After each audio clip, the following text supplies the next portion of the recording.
personality and goal.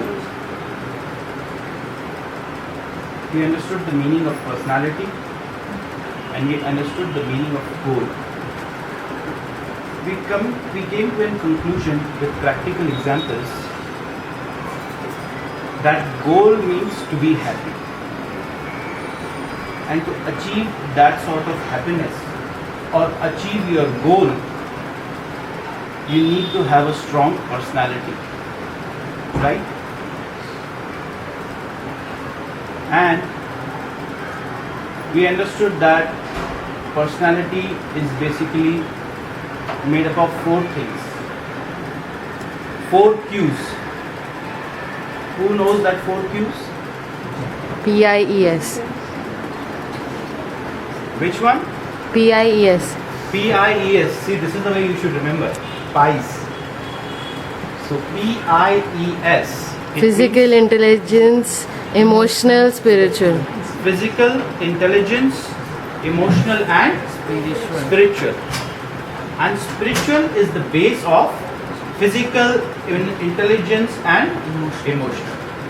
If spiritual foundation is strong, because remember, if you are internally strong, it will reflect externally.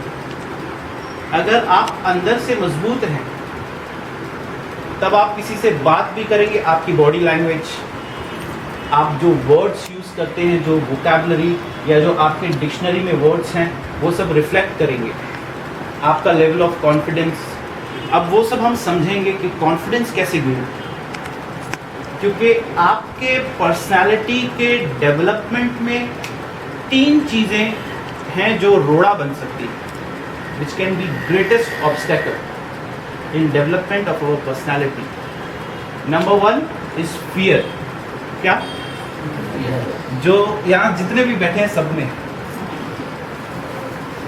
You can be fearless. Believe me, you can be fearless. Any situation, जो भी situation आ जाए, you can be fearless. वो कैसे हम समझेंगे? Second thing is attachment. क्या? Attachment. And third thing is lack of determination. तो ये 3 चीजें हम समझेंगे कैसे ओवरकम करते हैं टू डेवलप अवर पर्सनैलिटी. तो इंटरनली अगर हम डेवलप्ड हैं तो एक्सटर्नली वो रिफ्लेक्ट करेगा दूसरों पर, एनवायरनमेंट पर. अगर आप इंटरनली डेवलप, क्योंकि मैं एक शेर सुन रहा था उस दिन जो मुझे अभी याद आया. गालिब का शेर है. गालिब का नाम सुना है? कम लोगों ने सुना होगा, लेकिन he is a very famous poet. He was a very famous poet of Delhi. Ghalib का एक शेर है, उम्र भर एक ही गलती करते रहे, उम्र भर एक ही गलती करते रहे, धूल चेहरे पर थी, आईना साफ करते रहे. क्या? धूल चेहरे पर थी बट आईना साफ कर रहे.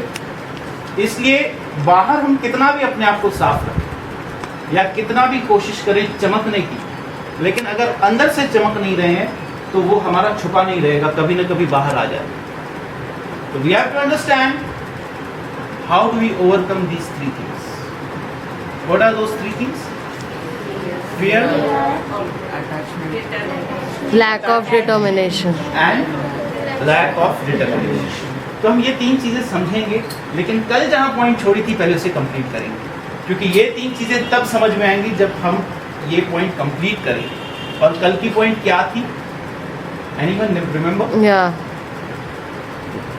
The knowledge is incomplete without a missing Yes. factor. There is a we understood that success or happiness, because success means to be happy. वो happiness हमें तब मिल सकती है जब हमारे पास knowledge होगा, right? हमने ये पूरे examples के साथ figure out किया कि success comes from knowledge, happiness comes from knowledge. Everyone is searching for happiness, actually. Everyone. 5 साल का बच्चा वो भी क्या चाहता है? खुशी चाहता है. 20 साल का बच्चा होता है वो भी सर्च कर रहा है क्या? 20 साल का बच्चा नहीं, मतलब 20 साल का एडल्ट। वैसे 20 साल का एडल्ट होता है, क्योंकि चलो रहने दो। 20 साल की उम्र में भी we are searching for happiness. 50 साल के इंसान से पूछो, वो भी कहेगा मैं तो दुखी हूँ, कोई सुखी नहीं है।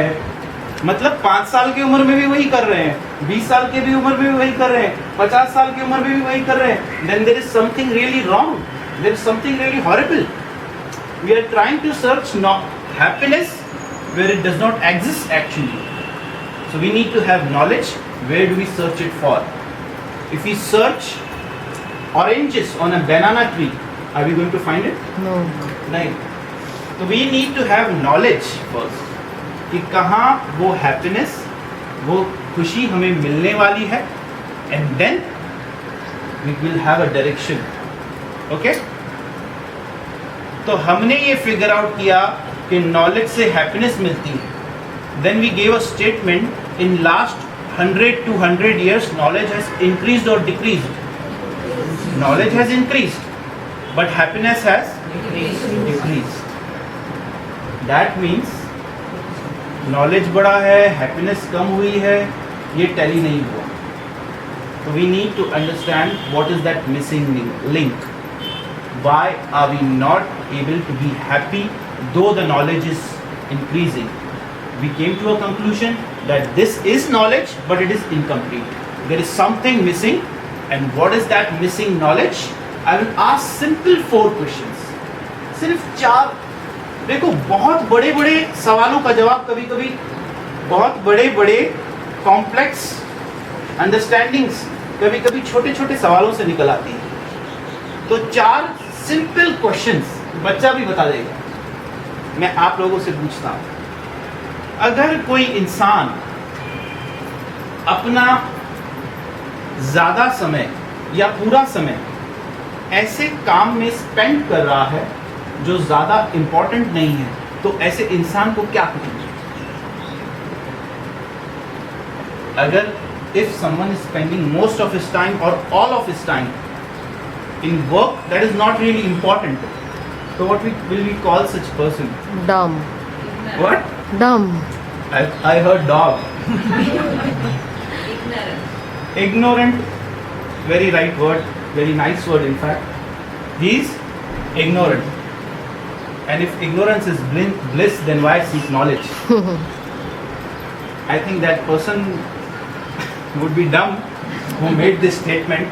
If ignorance is bliss, because ignorance is not bliss, remember. अगर ignorance bliss होती तो हम कभी स्कूल नहीं जाते। इग्नोर करना खुशी नहीं दे सकती। ब्लिस मतलब क्या? खुशी, आनंद। तो if ignorance would have been bliss, then why seek knowledge? So that person would be called as ignorant. मतलब he does not have knowledge. Second question. What is common between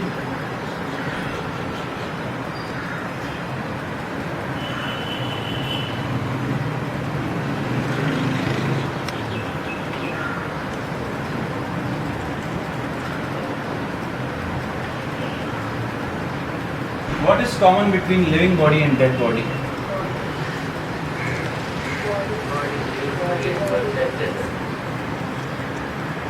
This is common.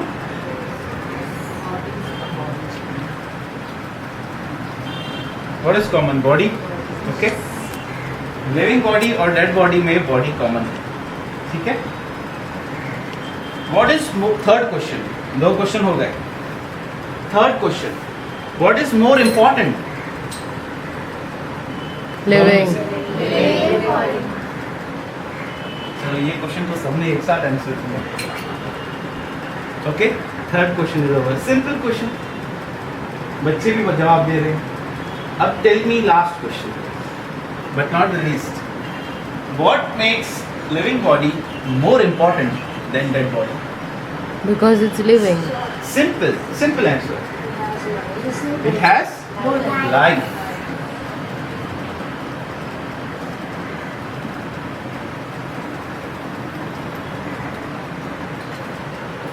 अब पहले question की तरफ चलो। अगर कोई इंसान सबसे ज़्यादा समय ऐसे काम में बिता रहा है which is not important, we call that person as Ignorant. Ignorant. Okay, ये बात हमने सबने यूनानिमसली एग्री की, जुडिशियसली हमने डिसाइड किया।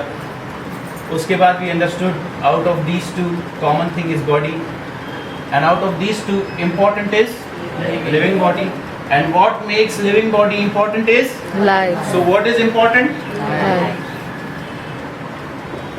This is not that important, this is not that. लेकिन हम अपनी सारी जिंदगी, हमारी सारी एजुकेशन, हमारा सारा नॉलेज इसके लिए कर रहे हैं।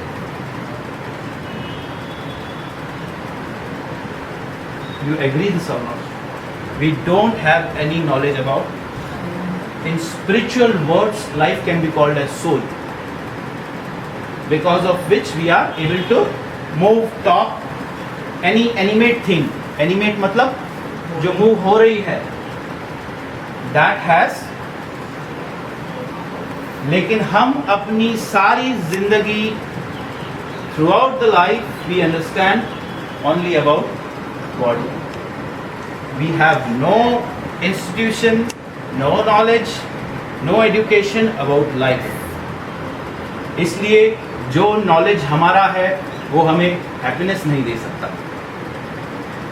That is the missing link, because we have no education about this life, or you can call it as soul. No knowledge about this. Do you agree with this or not? This is the missing link. ये है वो missing link. ये अगर हमें समझ में आ जाए कि who we really are, क्योंकि आपको पता है बॉडी का, एक साइंटिस्ट ने एक बॉडी को लिया and he extracted all the chemicals out of it. Body is made up of what? You would have studied in science. It is made up of different chemicals, arsenic, zinc, और कौन से chemicals है? Iron. कौन से chemicals हैं? Hydrochloric acid. तो जब body के उन सारे पार्ट्स में से या जो भी यूजफुल चीजें थी एक डेड बॉडी में से बेची गई, you know how much did it worth for? Only $100. Only.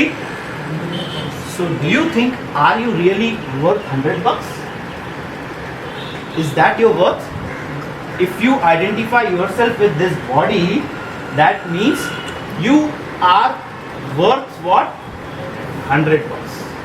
Whether it is you or Aishwarya Rai or Katrina Kaif or whoever you may be imitating or liking, that body is worth what? 100. $100. क्या value है इस body? Without life this body is useless. So life और soul is more important. अगर हम identify करें that we are actually what, not this body but soul, then we touch our higher intellectual level. जो बात आई थी, जो 4 Qs थे उसमें से क्या था? इंटेलिजेंस. उस पर भी हम डिटेल में बात करेंगे, क्योंकि आज का लेक्चर कैसे होने वाला है, थोड़ा लंबा होगा, क्योंकि आज मुझे भी छुट्टी है, ऑफिस जाना नहीं है और इनकी हालत खराब होगी. नहीं.